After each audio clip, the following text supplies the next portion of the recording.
Fala, galera, tá começando mais um Zona de Conforto, onde a intenção é sair dela. E neste Zona de Conforto nós vamos falar sobre como é a relação professor-aluno. E este, inclusive, foi o nosso primeiro vídeo. Sim, a gente achou legal, que seria muito bacana de vocês verem como é que foi. Esse é um vídeo que já tem algum tempinho, a gente fez no ano passado. Quanta coisa já rolou, já mudou muita coisa, a gente olha assim e fala: uou! Mas a gente gravou com o Daniel Hertz. Então vamos lá, roda o vídeo, compadre!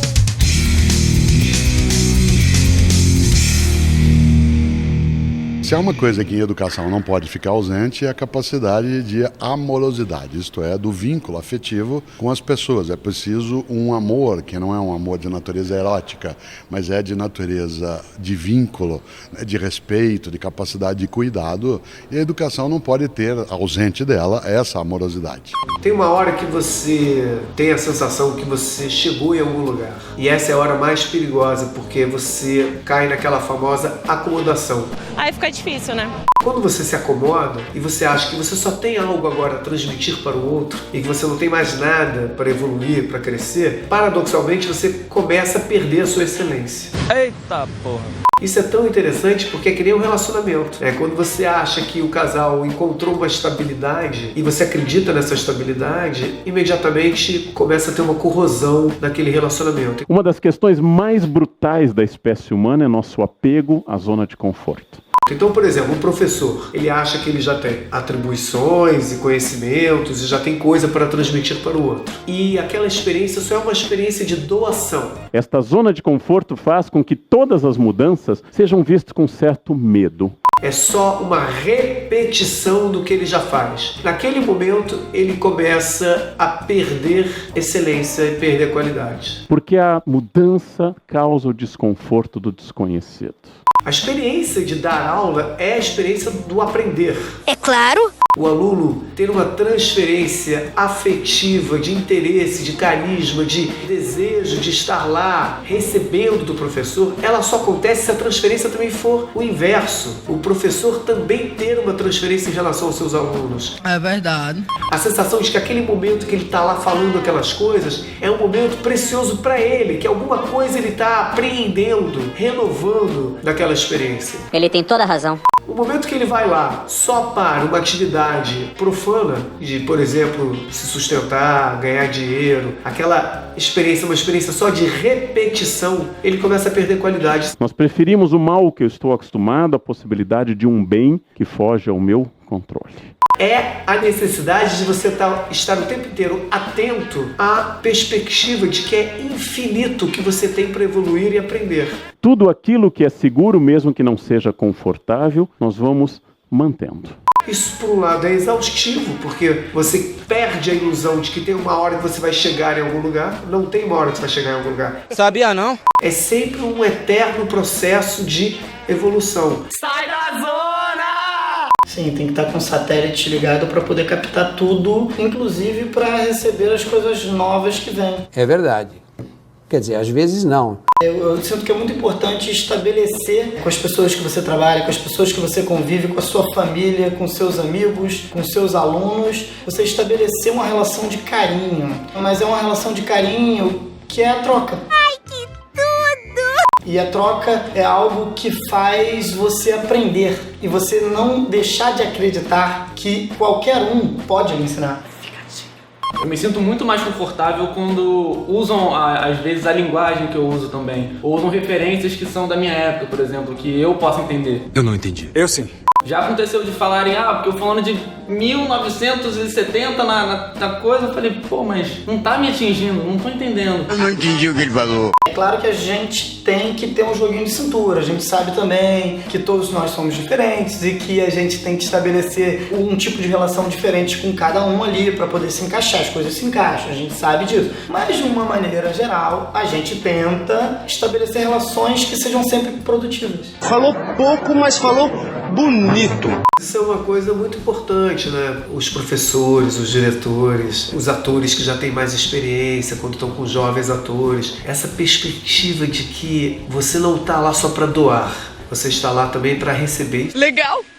Isso dá um equilíbrio, dá um perigo, dá uma tensão no ar que é muito gostosa, porque renova o teu desejo de estar mais uma vez exercendo aquela experiência. Possamos exuberantemente sermos melhores do que somos, com a possibilidade de uma convivência na qual haja conflito, porque isso faz crescer, mas não haja confronto que faz anular, e acima de tudo que a gente tenha assim a possibilidade de uma vida saudável para todas e todos. O Lucas, ele sempre comenta comigo dessa questão da troca e de ter uma troca muito horizontal e não uma troca verticalizada. Você poderia falar um pouco dessa questão da importância de quem está em cargos de ascensão não deixar subir a cabeça?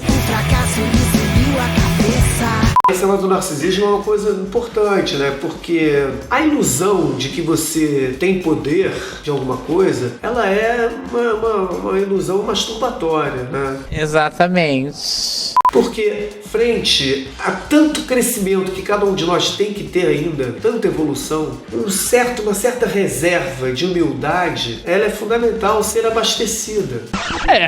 Realmente. Quando você percebe que o teu reservatório de humildade está perigosamente secando, é um momento muito perigoso, porque você começa a ter a ilusão de que você está chegando num ponto da morte. Morri.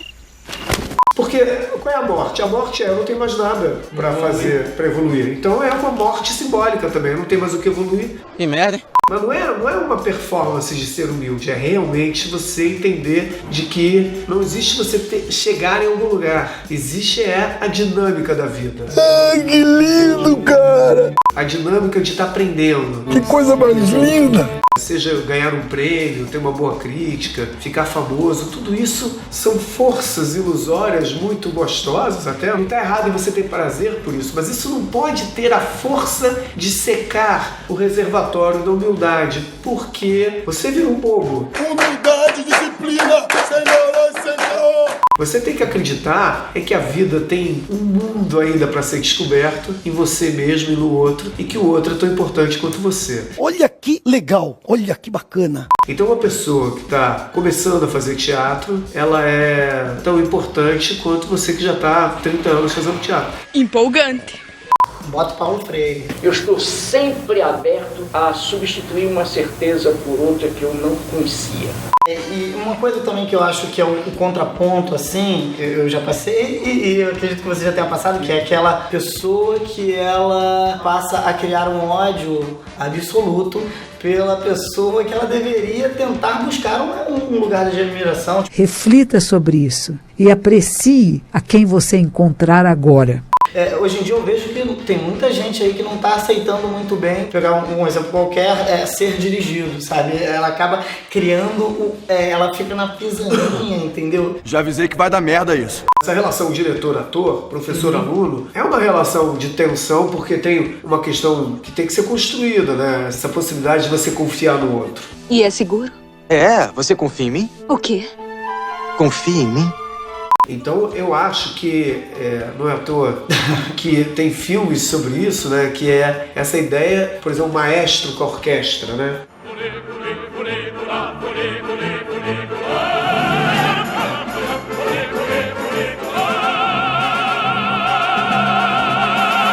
Existe uma tensão muito séria dos músicos com o maestro, que é uma coisa conhecida no meio da música, né? Se o maestro vai conseguir ter uma ascendência sobre a orquestra. E eu percebi, quando eu dirigi uma ópera no Municipal, eu percebi isso no maestro Tobias, como ele constrói uma delicadeza e ele tem um reservatório de humildade dele ali bem equilibrado para também reverenciar seus músicos, para também acolher eles. E aí ele constrói essa relação com os músicos. Que demais! Porque você não pode achar que por você estar numa posição de ascendência sobre o outro, usando a tua palavra, de poder sobre o outro, que você não precisa ter uma delicadeza em relação ao outro. Então, essa tensão tem que ser construída mesmo, né? É isso aí. Me incomoda, assim, quando eu vejo um ego muito forte, por exemplo, cara, mesmo se você tá começando, se você não tá começando, você tem um profissional ali pra te guiar, confia no trabalho dele, cara.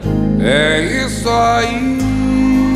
Porque você vai atrapalhar o seu processo, o processo do outro, o processo do grupo.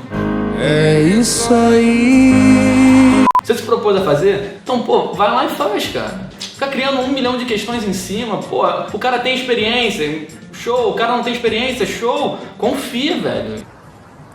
Mas eu acho que tem dois lados. Por um lado, eu acho que tem que confiar, mas essa confiança tem que ser regada também pela pessoa que está naquela posição do professor, do diretor. É como se a gente começa o jogo empatado. Então, assim, as pessoas estão abertas a confiar em você. Aí também você tem que saber dar os passos certos para que se construa essa relação. Sim. Então, muitas vezes essa confiança ela não consiste porque alguma coisa você também, como professor e como líder, você não soube exercer. Agora todas as peças se encaixaram. É difícil mesmo, porque também não é uma condição dada gratuita. Ah, o cara é professor, eu tenho que respeitar ele. Não. Também não é. O professor chega atrasado todo dia. O professor tá lá com uma energia pouco desejante na transmissão. O professor tá lá... Bueller. completamente enferrujado, completamente assim, entediado com aquela experiência de estar ali transmitindo. Isso também contagia negativamente o aluno. É muito complicado. Então, assim, não, só pra dizer que tem os dois lados. Sim. Né? Ah, agora eu entendi! Sim. Agora, o aluno também que já chega lá pra combater aquilo, ele tá também numa relação masoquista. Por que ele então tá com aquele professor, né? O professor chega a dar um bom dia, você viu como é que ele é escroto? Olha o bom dia que ele dá. Calma aí, o cara acabou de chegar. Total, aí também é o outro lado, né? Quer dizer, por que você tá com essa necessidade de combater o outro? Aí tem que pensar sobre isso. Que necessidade é essa que eu tenho de, a princípio, negar o outro, a princípio, ir contra o outro, né? E viva sua vida com plenitude, sem lamentação, porque você vai ver que ela é maravilhosa. Eu costumo falar que assim, você não está afim de estar naquele ambiente e oxigenar com as pessoas, não esteja. Às vezes é bem melhor você talvez se descobrir em um outro lugar, com outras pessoas. O importante é estar oxigenando, é estar trocando. Sim. Acho que a troca é fundamental. Por isso, uma morosidade competente é aquela que carrega dentro de si condições de fazer com que as coisas aconteçam. É aquele que tem não só afetividade pelo que faz, mas tem efetividade, faz com que tenha sucesso. Aí é competência. Como o Daniel falou, mas aí o professor não teve, assim, não fez essa união. Pô, cara, então vai embora, você tá aqui há 4 meses reclamando do cara, não fez essa união ainda, você já percebeu isso e continua, cara, mete o pé. Galera, curte o canal Zona de Conforto, onde a intenção é sair dela, fica aí a dica e vamos que vamos. E se inscreve no canal, pra sempre quando a gente postar vídeo novo você ficar sabendo.